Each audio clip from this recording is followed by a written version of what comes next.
We do have three very distinguished speakers today from EY. I will briefly introduce. Our first speaker is Darryl Wright, who is the People Advisory Associate Partner, EY's workforce advisory practice on talent and the future of work. An accomplished senior executive with extensive across industry and international experience in the field of human capital strategy, organizational effectiveness, and leadership development for some of the most prominent global organizations in banking, corporate education, consumer goods, retail, food, and beverage. You're skilled in human resource management, large-scale business transformation, and leadership actualization. Also has an extensive experience in influencing and partnering with boards and senior leadership teams, and is known for his effective collaboration across organizations to deliver on strategic priorities. A Bachelor of Economics with honors in industrial psychology, Bosch University. I looked up where that is, and at some point, hopefully we can give someone some bonus points if they know as well. Our second speaker this afternoon is Zain Raheel, who is EY's. He is the national leader of the Forensic and Integrity Services practices at EY. This is on helping companies develop pragmatic solutions to large-scale issues through the development of a structure that engages people, processes, and technology. Over the course of his career, Zain has been involved in a wide variety of assignments for a diverse client base, ranging from large multinational corporations to not-for-profit operations.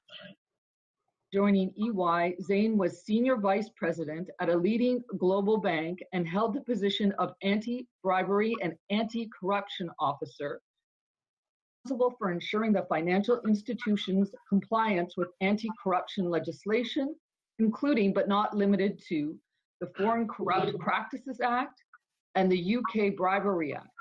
In this role, Zain was responsible for ongoing monitoring of the effectiveness of the anti-bribery and anti-corruption program and program enhancements, as well as the enterprise-wide bribery and corruption risk assessment. He is a certified public accountant, a chartered accountant, and holds a Bachelor of Science in Accounting from the University of Denver. Our third speaker today is Sehgal, who is the national HSE leader responsible for the HSE advisory consulting practice in Canada, leading EY's team of HSE subject matter resources and providing oversight several HSE transformational projects. He has led safety and HSE transformation projects with many of their clients, and has a deep industry experience in managing safety, risks, and HSE assurance activities. He has over 25 years of experience in safety and HSE services to leading Canadian and international clients, 22 years in the energy industry. Holds a Bachelor of Science degree in Chemical Engineering from the University of Alberta and is a registered professional engineer. So with that said, I'm going to welcome our guests to speak, and then we'll proceed to the question and answer period. Thanks very much. Earl, over to you. Leah, thank you for that. And just can everyone hear me? Am I audible here? Excellent. Yeah, we can hear you. Yeah, Leah, thanks for the opportunity just to share our insights as we, charter through these uncharted territory in these unprecedented times. And I'm just extremely mindful that the situation we're in has not left any of us unaffected. Everyone has been affected in some way, shape, or form. And obviously, my and more importantly, thoughts and consideration goes out to those people that have been impacted in some way, shape, or form by this pandemic. It has, however, presented organizations with a unique situation where nobody in their business continuity plans, or very few to nobody that we've engaged with, have had this pandemic at this scale as a worst case scenario. So organizations plan for it as a, either it would come in phases, it would impact parts of the organization, parts of the world, but the scale of this pandemic was never planned for. So when people moved into their remote working environments, it kind of happened seamlessly. There was this level of fear and anxiety which drove that, and I think everyone did that fairly seamlessly. And what we are experiencing is how organizations are having to manage the complexities of returning partially or to work, and then managing what we're seeing as a more hybrid and distributed work model, where your location and where you deliver your work from is important, but also less important. And that kind of I will deal with in terms of how we've considered this. But at EY, we've followed what we call a two-gear approach. The first gear has been on the transitional approach to returning to the office, so the physical return to the office. And then we've said, well, this is an ideal opportunity, and Leah, you made mention of it around how organizations can reimagine their workforce, because now we've got the best and worst examples of remote working, working from home, and what has been the common design in organizations is these ecosystems or open plan offices. And I think certain myths have been debunked as it relates to whether one can or cannot be productive and or engaged working remotely. But in terms of how we plan for the physical return to work, whether it is transitioning people physically back into the office, or whether it's the transformation of your organization, when you consider how accelerated and rapid digitization has been a large characteristic of the pandemic and how people have been forced into the digital era, whether they like it or not. It's digital by default, as someone said yesterday in a conversation. And that at the heart of all of this is the human element. Somebody I made reference to some time ago said, well, using the word the fourth industrial revolution may be a bit of a lazy term. He thinks we're entering into the first wave of the human revolution, and that was pre-pandemic. So I think there certainly is a key focus and energy around how health and safety and is becoming the new proxy for employee engagement. And certainly we're seeing that as a core focus in all our engagements with clients. And ironically, and I know Sunny and Zain are going to allude to this, but when we have conversations about how people want to reimagine their work and we set aside an hour, invariably we default to the physical return because people are worried about it. People are concerned. There's just so many variables to manage, and there is no playbook to this. So our engagements with organizations have been about what protocols, what policies, what practices can you put in place? How do we share learnings across industries? Because a couple of the insights that we are seeing is that people are not using the physical return to work as a competitive advantage. I think people have been really locking arms and sharing information and kind of understanding how as industries across sectors can we help one another in dealing with something that is unprecedented. But just some insights that I'd like to share with you, and how do you set up for this return to work, whether it's the transitioning back into the physical workspace and how that looks, and Sunny will take us through that, and what are some of the kind of risks and cybersecurity risks that Zain will talk to. But also if you talk about the transformation component, we've always advocated that you need a central command setup, a central PMO that would oversee the return to work. And as far as it requires either audit or compliance around managing those risks and mitigating against some of those risks, and then making sure that from a communication, leadership, and consistency of engaging your employees is done in a consistent manner against a consistent set of values, with people and their health and safety being at the center of it all. And we've certainly got our own EY return to work. In fact, I've just got off a webcast where I was chatting to our managing partner for risk, and he was sharing with the audience what we have done internally to shape and kind of manage our physical return. We've opened up a few offices, and we're managing this in a very phased approach, and there's absolutely no rush for the simple reason we are managing and trying to mitigate against either some unknowns around vaccines and enhanced healthcare around this, but also more importantly, as we open up the economy, there's just so many variables to manage. So we do advocate that a command center or centralized PMO, it allows for consistency of messaging, agile decision making, and just to make sure that all the moving parts are coordinated and synchronized in a way where there is no confusion and ambiguity. The big focus here is around instilling a sense of trust and confidence. We spoke to a couple of behavioral economists and some psychologists some time ago, and the question that was raised was, how much information needs to be true in order for people to feel comfortable to return back to the working environment? Because different people have different risk profiles, and what we are seeing as we've surveyed employees, some people are very eager to get back into the workspace. They've got a higher risk tolerance around their own ability to kind of either, manage the pandemic and some of the sensitivities around it.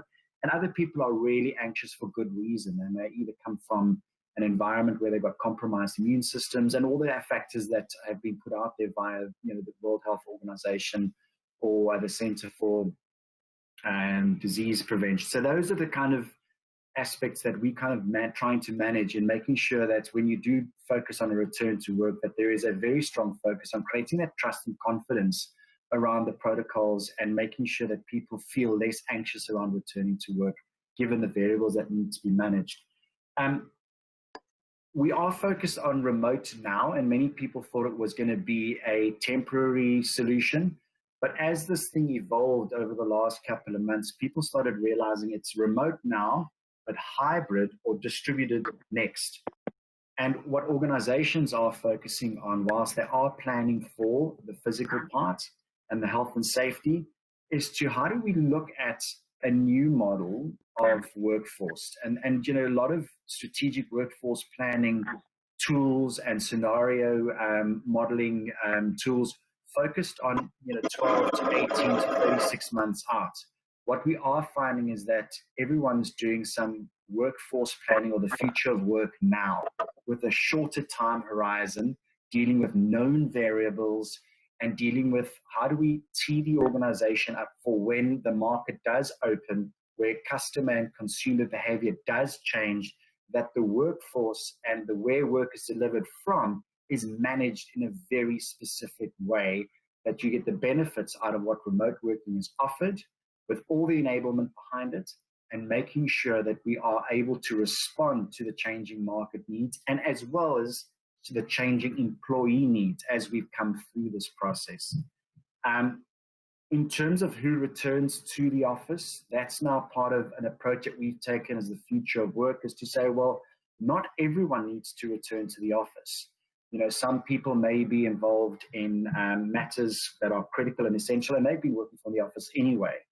Others that are focused on customer creation and demand, they need to potentially be from the, engaged in the office or present in the office, but we've got digital tools that can be enhanced, and we can see different sectors are responding differently. So your wealth and insurance people are engaging with customers over collaborative tools and devices rather than kind of doing face-to-face. But then you've got order fulfillment tasks, so client fulfillment, where you can physically actually then not be in the office. And we've seen lots of banks and insurance firms and call centers operating remotely. So we've actually been able to determine that through remote working, some roles, some activities, and parts of processes or full end-to-end processes can be delivered remotely. The whole idea is, how do you actually now balance this in a more distributed way? And then there is the notion around employee preference. So everyone's talking about culture and the culture lever. How do you look at the culture lever, and how do you manage talent in a less physical, high contact environment? And we are seeing a big ask from clients to come in and now deal with the new employment proposition, where you are now working in a more distributed way. So what we are advocating and what we are seeing is organizations reaching out and saying, whilst we are reviewing our processes and we are looking at our capability gaps against process enhancements and optimization, we have either had a nearshore or an offshore delivery model, which has looked at, kind of high repetitive tasks and routine tasks. Now we're looking at a different complexity and location strategy, and that is remote working, working from different hubs, looking at different postal codes and saying, well, is there a high concentration of staff that we can do dual workplace environments, and then look at how we deliver that in a distributed work model. And that gives rise to a whole bunch of challenges as it relates to cybersecurity, and Zain will talk to that now. But it also looks at how do we maintain culture and talent practice? What does it mean for recruitment? And those are some of the real activities that organizations are now looking at around enabling a distributed work model. So you've got the technology requirements, but at the same time, you've also got the leadership and how you engage to make sure that you are productive in the new way of working. And those are kind of some of the levers that we're pulling on around balancing the tension between a distributed workforce and looking at a workplace which now needs to be either reconfigured or redesigned to make sure that we are productive and that we are engaged. So the focus here is about making sure that when you do have that intersection of technology or digital and the human elements and people, that you've got the enablement and that you focus on a deliberate approach to bringing about that reimagined workforce so that people can be can feel that sense of value and contribution to the new world of work. I'm going to pause there and hand over to if there are any questions, or kind of let's maybe pivot towards Zain and get a sense around some of the challenges that we face as we enable the workforce in a more remote way. What are some of those risks we find in managing in a distributed workforce? And I was intrigued by a conversation that Zain and I were on some time ago around the whole behavioral side of it and the culture element of it. So Zain, over to you, and then I'll be around for questions at the end of the session. All right, super. Thanks very much, Darryl, and thank you everyone for joining us this afternoon. We know this working environment, working remotely, is difficult, so we certainly appreciate you spending your time with us this afternoon. Darryl mentioned culture, and that's actually where I'd really like to pick up from, because to tie to Darryl's point around culture, but then tie it to cybersecurity and risk in general, maybe we can take a step back and just look at where we are and how we got there, right? And so certainly there are opportunities and chaos, right? Where we were a few months ago, we were in an environment, and I'm saying this somewhat broadly, but if I say, if I generalize, we were in an environment of a culture of FaceTime, a culture of office hours, things like that, a culture of in-person meetings, right? And that's where we were. Overnight, suddenly we find ourselves in a work from home environment. And, we could say that we were prepared, but I think we could all very quickly agree that that's a fallacy. We were not prepared. None of us were. And we responded.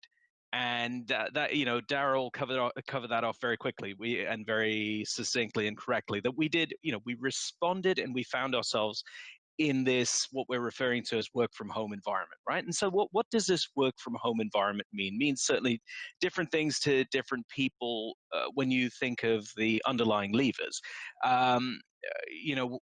My perspective here certainly is around culture, but also around risk. If we think about what work from home or remote working looks like for certain people, you've got childcare to factor in. You've got elderly parents that may or may not require attention or care and things like that. If you look at it from the perspective of companies, our clients' position with us has been cash management, right? We've got to keep the lights on. We've got people relying on us. So that's our priority. Our banking and capital markets clients have taken the position of digital experience, right? Because even if some of us weren't used to a digital environment or online banking or things like that, guess what? Suddenly we're thrust into that environment where all of a sudden overnight it's the concept of digital banking. So for our banking and capital markets clients, their perspective has been, client experience, the digital experience? How do we make that a smooth transition? How do we make that work for everybody? You know, a little bit later on, I'll talk about cyber security issues like two-factor authentication and stuff like that. But the reality is, you know, our banking clients have told us, okay, we need for our clients to be able to make the transition. So the priority is really getting them into our environment and working with them. If we make it too difficult for them, they're either going to go somewhere else or they're going to get frustrated, and that's just not going to work for us. So it's this careful balance. Our hospital clients, I have a number of clients in the hospital space, primarily in the US, and a lot of their immediate response, if you can imagine, you know, certainly clients in the New York area and things like that, their immediate response to us has been, well, you know, our priority is keeping people alive. Our priority is keeping our doctors safe, and our nurses safe, our frontline workers safe. You know, yes, cyber risks are important and all those sorts of things, but that's our priority, right? And you know, you're talking to me about two-factor authentication. We're worried about getting ventilators, right? So it's you know, it's an interesting perspective when you take a step back. But going back to Darryl's point about culture, you know, a lot of these points, they obviously come from a good place. They come from the right place. They come from a spot of authenticity. But certainly, when you think about it, they could also be used as rationalizations for a particular path or a particular behavior, right? And so, you know, I'm not going to quote lots of statistics, but you know, I would like maybe us to have a couple of anchoring points. And one of those anchoring points is a study that was done by the Association of Certified Fraud Examiners many years ago. I think it still roughly holds true now, and you know, that study gets referred to as the sort of 60-20-20 rule, right? The logic underlying it being 20% of people, and that 20% of people, I would say, is all of us on this call right now, 20% of people will not violate their own personal ethics regardless of the circumstances, right? They hold themselves personally to such a high ethical standard that they won't make a decision that that would be a compromise to an ethical situation. So that's 20%, and we can all pat ourselves on the back. That's us on this call. 60% of people will avoid making an unethical decision, essentially, if there is an existing and functional control framework that prevents them from doing that, right? So they would, you know, they would stick their hand in the cookie jar, you know, unless somebody carries the cookie jar and keeps it out of reach of them, right? So that's something to keep in mind, because we're going to touch on that a little bit further. And then 20% of people, basically, these are your bad actors. These are individuals who deliberately go out of their way to try and defraud or try and find a way to circumvent and circumnavigate controls. Those we'll refer to as our insider threat population. And you know, that's a definition that we'll come back to a little bit later. But these are individuals who are going to try and find a way to work around us regardless, right? So why is this important? And you know, why is a guy who focuses in on fraud, corruption, and cyber risk and cyber investigations focused on and harping on about culture, right? Because you know, yes, I like Darryl a lot, and I like to you know, have these conversations about culture with him. But the reality is that culture permeates everything that we do, every discussion that we make, and you know, we from the fraud investigation side are constantly told, well, you know, fraud and corruption is not part of our culture. We have an ethical culture here, right? And I'm sure all of you in your various institutions would believe that, and I think that's the right thing to do. But if we're saying we don't have an unethical culture, as a matter of fact, the flip side, that we have a very ethical culture, you know, how do we measure that? How do we define that? And how do we test it? So to this point, I'll I'll mention also another little bit of study that was done a while ago by a Dutch psychologist an industrial psychologist named Gert Hofstede. And he had a book, he published a book many years ago called Culture's Consequences. And within Culture's Consequences, he talks about various dimensions. But the one dimension that's always of interest to me is this concept of the power distance index. And so this PDI concept is really an acceptance by certain individuals who are in a lower power status that power is unequally distributed, right? So decisions are unequally distributed, and that, the important point is that power is unequally distributed. Why is this important to us from a cyber risk perspective? Why is this important? Because certainly look at everyone on this video call today, but think about Canada's population. Think about Canada's population over the last 20 years. It has changed a great deal. I myself am an immigrant to Canada, very proud immigrant to Canada. But there are many people within the Canadian environment right now that have come from different locations, different countries, where this power distance index is very, very different, right? And this isn't a judgment about anyone, and ethics in a geographic location, right? Because that is a constant misnomer that people say, well, certain other locations are unethical and all that kind of stuff. It's not ethics. It's about the distribution of power. And from that perspective, when someone is told to do a certain something or instructed to do something, depending on how they interpret this this distribution of power, they may not question. They may not go the extra step. They may just be given the instruction and they follow through in the instruction. Where we rely on this environment of a controls-based environment where everybody it's a one-size-fits-all sort of mindset to say, well, we have controls that exist. We have an ethical mindset that exists within our environment. Everybody should be following the same sets of rules. Yes, they absolutely should be, but it's a concept of calibrating those rules as well and understanding understanding the individuals who you're dealing with. Now, this is important. Why? Because in a cyber environment, a cyber risk environment, a cyber attack, unlike the movies, there isn't a big flash up on your screen that says, system being penetrated or system attack or something like that. And there isn't a big button that you press that suddenly says, scanning and malware being released into the system. I mean, Hollywood does a great job of doing that. Actual cyber investigations, I hate to say it, are very, can be extraordinarily mundane. They require a lot of detailed work and reading of code and running diagnostic tests, and are usually done in back rooms by people who code at extraordinary levels, and so they're not quite as exciting looking. But the reality is that these little nuances are things that we want to keep in mind. So given the environment that we're in, what should we be focused on? What should we be thinking about?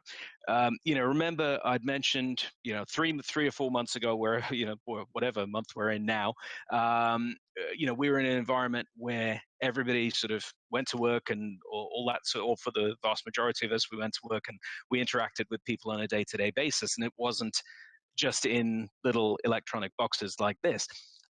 So what are we seeing now based on our client base? And so, maybe I can just share a bit of what we've been busy with over the last few months. So certainly we have been very, very busy with investigations into phishing emails. And, phishing emails, although they sound reasonably mundane, and most of us on this call here would probably go, who would fall for that? Who would fall for a phishing? We've all seen phishing emails where you get something that looks like it's from a legitimate source, and it's, you give it a second look and you realize very quickly that it's kind of badly done, and you're not going to click on the link and all those sorts of things.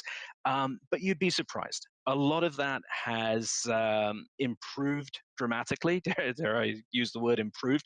It's improved dramatically to the point where individuals are receiving emails and they look legitimate, right? And so going back to my earlier point of what are we all contending with at the same time? We're working from home. We're in an environment where probably our days are a lot longer. We've got personal, we've got a pull on our personal time, be it in the form of whatever form of dependent we may have, children or elderly parents, all the thing that I've mentioned earlier. So if that's the case, everyone's pushed for a fast response time, right? So you get a message, you need to respond, and the way these messages come in, they're not, there's always a sense of panic associated with it, right? And so keep in mind what I said previously as well around what does a business environment look like right now? Well, it looks like an environment where people are struggling to keep the lights on, right? There's a sense of, collect that cash fast, delay payables, do whatever you need to, speak to the landlord about rent, speak to the supplier, this, that, the other. And so individuals are taking advantage of this in a, dare I say, I'm not even going to call it normal anymore. The previous environment, if you got something like that, and if it was a little bit out of the ordinary, Mike would probably walk down the hall and he'd speak to his colleague Mika and say, Mika, did you send me this email? What's it about? All that kind of stuff. Unfortunately, Mike and Mika don't have that convenience right now, right? Maybe they do on, if they're logging in through instant messaging and stuff like that. It's just not as fluid as it was in the past. So you get the email, you click the button, and believe it or not, a lot of times most things things don't happen, right? But what's been released into your system is malware that then is logging and tracking behavior. Either it's with keystroke loggers or logic bombs, things like that. Things that I'm not going to bore you with the details, but that's suddenly into your system. And so what we found with a lot of clients is that the attack doesn't happen immediately. The attack will happen months and months after the malware has infiltrated. Once they've gotten to know your system, your communication styles, what's happening. Actually, for one of us, our clients were hit with a ransomware request, which was the exact amount of their cash position that they had in their bank, right? And so it was literally, we know what you have in your bank. It is X number of dollars, right down to the penny. Just hand it over, and we'll give you the key to unlock it. But and that doesn't, that isn't. They got that overnight. They've been in there, and then as you go in and you look at the systems afterwards, you realize that they've been in there for months. So there is that to keep in mind as well. The other thing that we're seeing a lot of is social engineering, and social engineering is really basically where you get under the covers and you basically find out everything that you need to about a certain individual, using an avenue that they would never previously suspect. So if I use social media, and in my case, none of you will be surprised that I don't actually use any social media. I have one social media presence, which is a LinkedIn account that I don't, I'm not on Facebook, LinkedIn, any of those things. I know how all of them work because we do tons of investigations associated with them, but I'm not on any of them. But you could be answering questions on a social media quiz, right? Which are questions around what's your pet's name, or things like that. Things that are completely innocuous, but then also tie very closely to the questions that you get asked when you have to prove your identity when you're contacted by a bank and things like that. So they will social engineer. They'll find out all the information about you. Then they'll contact you. The sort of savvy person will say, oh, well, no, I'll call the bank back. I don't believe you're the bank. But if they've social engineered well, they'll be able to convince you. They'll, as you run through the questions, you'll be able to get the feeling that it is the bank. Next thing you know, that they've taken over your account, they've moved money, they've done all the things that you don't want them to do. Another area that we've seen a lot of is just home network takeovers as well. All of us are currently on our home networks, right? And so I can see my router from where I am right now. And so I'm very careful and particular about my my access here through my computer. I also have other multiple individuals, members of my family, who are in my home with me, and individuals who are doing Zoom school, Zoom middle school, or whatever. And so there they are, clicking on a couple of different links here and there. Next thing you know, my router has been compromised. Now, I don't necessarily know that because your secure point is your endpoint security, right? So as long as this device that I'm using to contact all of you right now is endpoint secured, I'm in a better position, right? But if I let my guard down, next thing you know, there are keystroke loggers on this device, and everything that I'm typing in is something that someone's taking advantage of. So how do you deal with all this, right? And your starting point is really taking a diagnostic route, right? Unfortunate as it may be, right? You need the expertise of skilled individuals who can run diagnostics for your environment. That is usually, your much forgotten, much maligned IT department is probably a good spot for you to start with.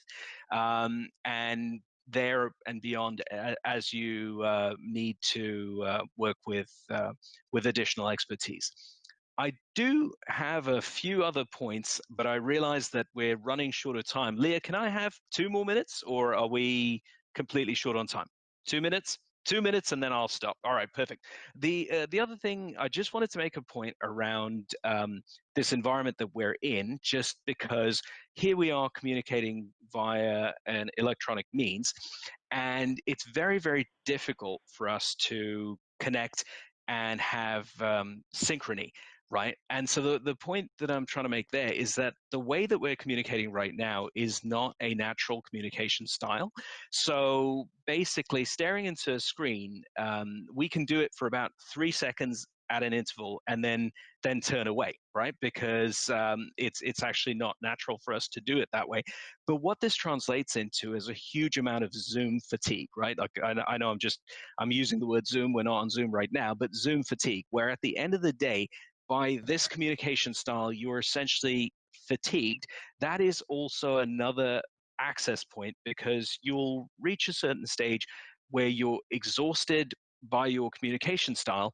So going back to the secondary sort of confirmation around things that look odd, or that social engineering or the phishing type route as well, you're less likely to do it, because you're less likely to engage in yet another Zoom-based conversation just to try and clarify those points. So where cyber actors are taking advantage is certainly around our fatigue as well.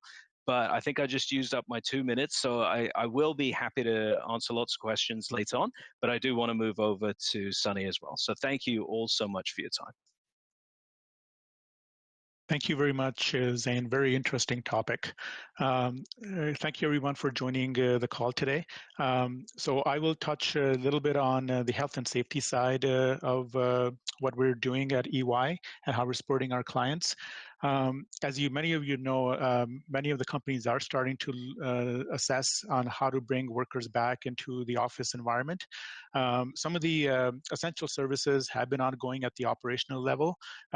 We have been supporting a lot of clients on how to manage a COVID-related risk at the operations level ever since the pandemic has hit us. Now we're starting to work with clients on how to assess workers coming back to the office. So if you could just imagine a scale that on one end you have 100% of companies who are, 100% the requirement for workers coming back. You have companies who are saying all the workers need to come back by a certain time.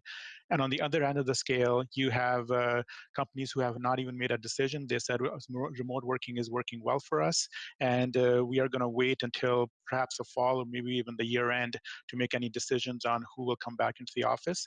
And somewhere in the middle, is where most of the companies are landing, that they're going to start asking a few for people to come back, and they're going to do it in a structured and phased approach. They're really going to think about what protocols and controls they need to have in place to manage those risks. If you take that scale, and that's where sort of the cultural aspect of an organization falls in, that Darryl as well as Zain touched on. The corporate culture is going to have an input into how the workers come back and when they come back. So to give you an idea of some of the things we're doing right now with clients is we're helping them assess the physical structure of the workspace and how the physical desks need to be modified, or in an open office environment, how the spacing needs to be provided to manage the COVID-related risks, what sort of protocols need to have in place to access kitchens, to access bathrooms, how the flow is going to work. You want to have one-way directional flow. So floor markings, how are they going to work? Elevator usage, how we're going to manage PPE as well. Some clients are thinking that we are going to ask all our workers to wear masks, for example, when they're in the office. And others are saying we're going to be flexible, that when they're at their desk or in their office, they don't need to wear masks. And however, if they're taking the elevator or walking to the bathroom, they may be required to wear masks. So it really varies from a different requirements, and that's really based on the risk tolerance that the organization is willing to accept, and that risk tolerance is based on the culture of that organization. So the culture plays a role in many aspects on how the workers are going to be coming back. Many of our clients are basing it on a volunteer basis initially. So phase one is completely based on only those people who are putting their hand up. They're saying that I'm willing to come in, provided that they don't have any underlying risks that they face. So that pre-screening health checks are mandatory for most of our clients to identify if you have underlying health conditions. Those could be diabetes or any heart conditions that COVID enhances. And then if they're taking care of any elderly family members or any vulnerable members maybe at home, they're asking them not to come back in. And of course, if you have any related symptoms, those are the people who are not able to come back into the office. However, assessing that and ensuring that you have a viewpoint of where your workforce is at, understanding the risks that the employees may face is an input into who's being accepted to be who's being voluntarily accepted to come back into work. And then from there, companies are planning on wrapping up into phase 2 and 3, where increased number of people are going to be in the office, but there's no set timeframes. Companies are being very thoughtful. They're testing the protocols that have been designed. All those are new. There are new playbooks being designed on worker behaviors at the work site, the disinfection requirements of the areas and desks. There's regular disinfections that are being applied on a daily basis, and especially in the high-touch areas as kitchens and bathrooms. So those are just some of the examples that I'll share with you. I know we want to leave some time for questions. Maybe this is a place where I'll just pause and open it up for questions for the 3 panel members here. Much to all of you, and Sunny, that was great as well. I think, as you say, if we can get into some of these questions, people have got some more specific ones. So we've got about 10 minutes or so here. I'm going to start on the Slido, jump right into it. Feel free to add and upvote it as needed. Darryl, the first question is for you, and you had, I think, alluded to this a bit when you talked about the distributive in the workforce and the culture, but how do you maintain a sense of team and unity in this remote work environment, and what are the main issues faced? And I would even say, it's what you discussed as well as you move into the hybrid or distributive, where you've got people in different locations in the office and remote. How do you create that unity feeling? Yeah, Leah, great question, and one that I think we're all grappling with, and in our own team and our broader firm, you know, and clients have asked us the same question, and it's about being deliberate now. You know, we've seen a lot of people getting on what they call, you know, porch parties or patio parties, or they're getting on a happy hour or games evening. And I think just to remain connected in that way, one has to be more deliberate about it. And it's the little things that need to be taking, you know, that people need to be cognizant of.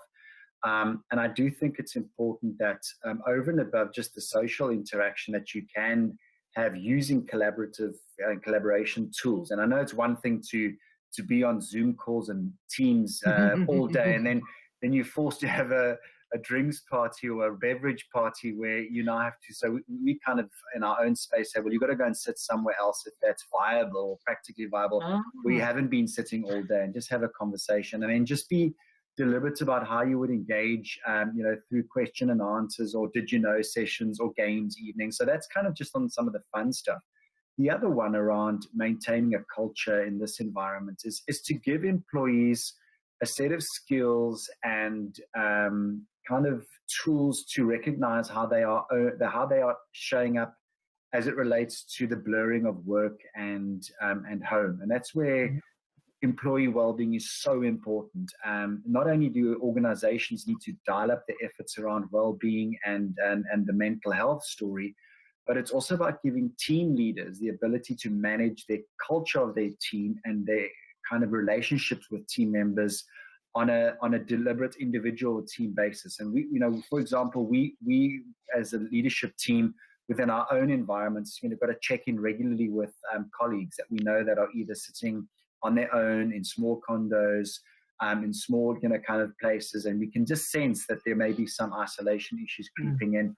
But one has to be deliberate about how you would shape and manage the culture. We had one of the senior executives in a bank recently say, out of all this stuff, how do we secure the advances in terms of what we've done and done well, and how do we bake that into the culture of the organization? And I think one has to be just mindful, document it, measure it, use surveying tools to identify where those touch points are, where people are struggling and where you are doing well. So it's just constant employee engagement. And I do have questions for Zain and Sunny, but there is a question that I think just dovetails on that, sure. That Darryl, so where we're on this, because it's the positive, right? It's the culture, the team unity. But one of the questions here is, what is the best way to address concerns for leaders who feel that their team isn't as productive in this? I mean, on one level, it's a remote, but I'm going to call it like the stretched environment, the distributive model, where you're not all, you know, becomes an increasingly new norm. Look, there is this thing around the surveillance culture, which one I would avoid, because that's not going to drive your level of engagement and productivity. So the surveillance culture is where you've got kind of you know, kind of tools and methods of understanding how and when people are logging on, how long they're logged on for. You know, I would advocate for regular check-ins, being very clear on performance metrics. I think the second thing that happened very quickly when people moved into remote working was reprioritization. So organizations went in and had a look at what were the priorities that people were focused on, and they reprioritized. And I think checking in on those priorities, utilizing data, having regular performance for coaching sessions, all those activities are going to be dialed up now, even more so than before. So it's a combination of coaching, data, and making sure that people are trusted with the outcomes, and then to apply consequence, either positive or negative, rewarding for people that say, why did this person, you know, kind of shine in the remote working? What are those champions for remote work? What did they do? What did they do differently? What did they exhibit? What skills did they exhibit? And then also to be very clear where people have missed the mark on deliverables is to once again apply consequence in that place. And I think consequences, you know, incentive programs, recognition programs, all of that can be applied. But once it's going to be, this is where metrics are important. That's actually really helpful because it's actually concrete, right? Because as people struggle with that, what can we do? So Yeah. And speaking of concrete, Sunny, in your world, I'm sure you get these. We've got a number of specific questions. The first one here, and you talked about, you know, the PPE and the need for this. The question is masks, gloves, hand sanitizers, etc. Are these supposed to be? Are they supposed to be able to be available for free for employees and customers, or how is that handled? And I'm sure there's not a singular answer across this country, but if you can give us some direction, that would be great. Yeah, no, absolutely. Yeah, there is a cost associated with all these controls that are being put in place. And again, many companies for now are covering those costs, especially for the hand sanitizers. They're being provided around elevator banks and anywhere around the office area where there's high touch areas or entrance and exits. When it comes to the masks, some of the companies have asked workers to bring their own masks, and they can be cloth-based. However, they're providing training on how to use those masks. There's a whole set of sort of protocols you do need to follow to ensure the mask is sanitized if you are using your own mask or a cloth-based mask. And they're relatively cheap. They're not too pricey. However, if you're using them in an office environment, you cannot just leave them around if you're not using them on your desk or in an open environment. They have to be put away, and they can't be put away in a plastic bag, for example. They have to be stored in a paper bag so the moisture does not accumulate. Once the moisture starts accumulating, you have chances of other bacteria growing on that mask, and that can also be hazardous to your health if you're going to be putting that mask on. And having multiple set of masks available, so if one is not usable, you have another one to rely on. So there's a whole sort of a protocol around the use and storage and sanitization of masks that the companies need to ensure that communication and training is provided. And there's a whole set of scale around. Some companies are asking employees to bring their own, purchase them, and some are also providing them. So there's no real one answer, but it's regardless of the usage of it, you need to ensure how to use a mask, how to don it on, and put it on, and then how to store it is critical. And Sunny, I'm actually still at home as you say this, you know, even about the plastic bag, that actually makes total sense. But where can people go to find out these resources, or what's something quick and easy, just for an example?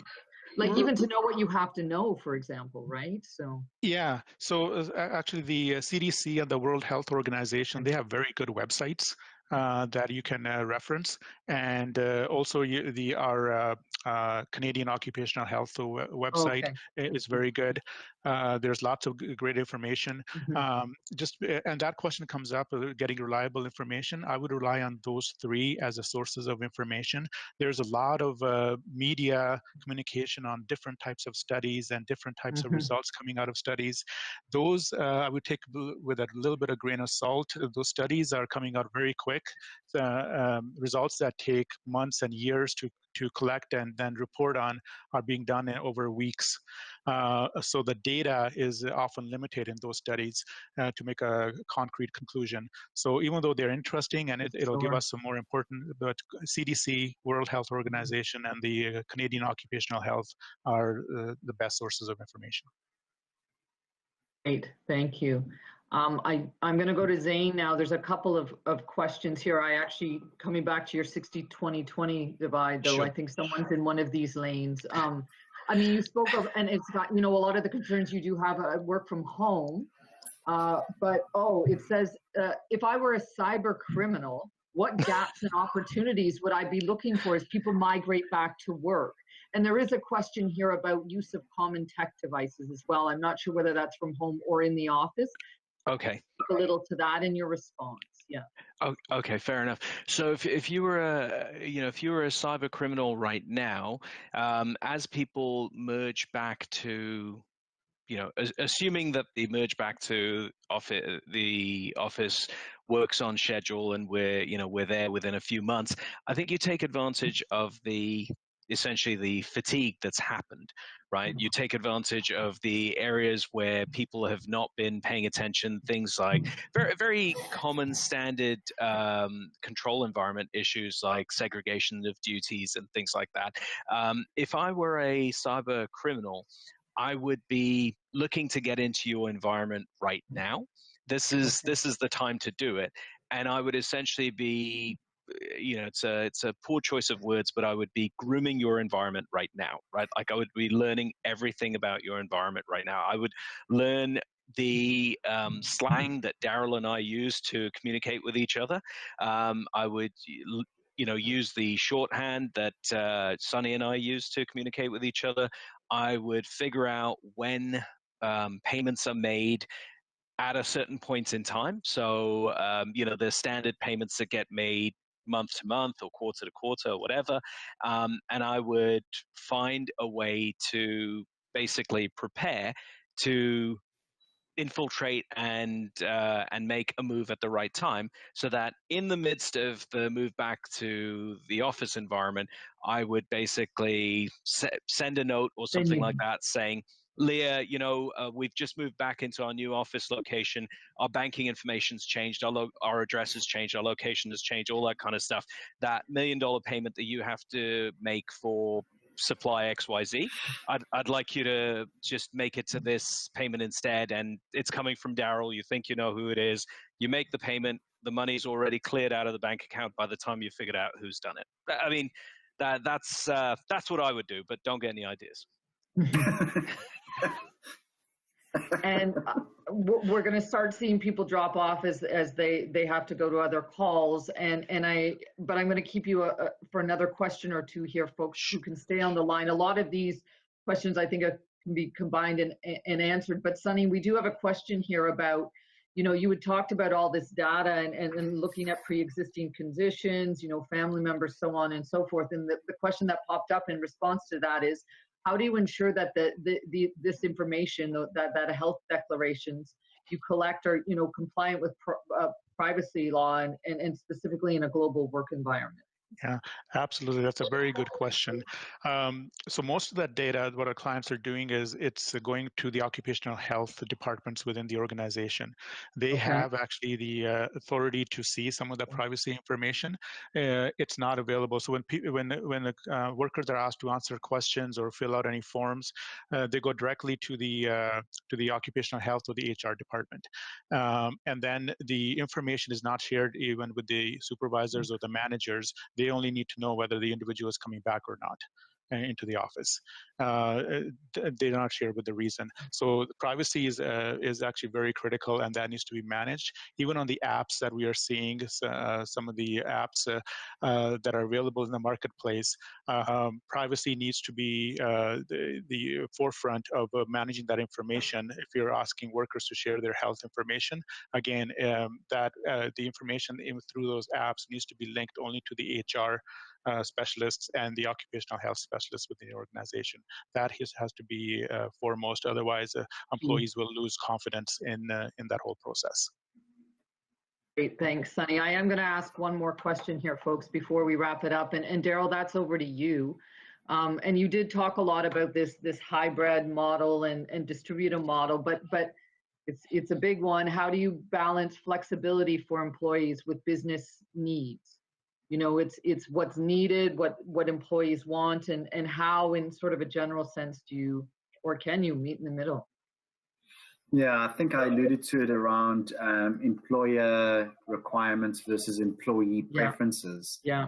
And that's why we are advocating that process by process, function by function, you do an analysis to say, we had a temporary requirement around remote working. However, as we migrate into a more hybrid model, let's analyze each process and each function and the processes by function, and then understand what work can and should be delivered in the office versus at home, why and by whom. And then you can start being deliberate about how you allocate those roles within a more distributed environment. And then people can then either select or self-select in or out of those new hybrid environments. So it is balancing both. We have seen an increase in certain sectors around productivity, working from home. People are migrated from their travel time to on-screen time. That's not necessarily the healthiest, but I think in short, one needs to be deliberate about analyzing by function, by process, what can be delivered from where, what location and where. And then there's also the enablers around, secure cybersecurity technology. What collaborative tools do you use, and how you can optimize those to make sure that your teaming doesn't fall by the wayside, your innovation doesn't fall by the wayside. And one just has to be more planful and mindful around how you engage now. That's the big thing. It's we have to dial up the deliberate engagement and how we plan for this. Yeah. And I've noted, as I go through this, I star all my takeaways here, and there are many. The overarching theme of culture, deliberative, distributed, and we're gonna lose a lot of people here just because of the timing. I know others have other calls, so I know it's going to be short and sweet, but I really want to thank you, Darryl, Sunny, and all our EY colleagues. I'll speak for all of us, and I thank the participants on the line as well. I've actually really enjoyed this session, and I've enjoyed this format of the, we're not all looking at slides and driven towards that. It's the stories that you've told, because I think that's really, this is an issue, depending on where we are in the country and what sector we're in. If we haven't started with this, and it will continue, it's on our radars for sure. So with that, a heartfelt thank you to all of our panelists today, as well as EI. And with that, I'll wish everybody a wonderful rest of the day, wherever you are in the country. Thanks so much. Thank you so much. Thank you very much. Thanks for all the engagements. Appreciate it.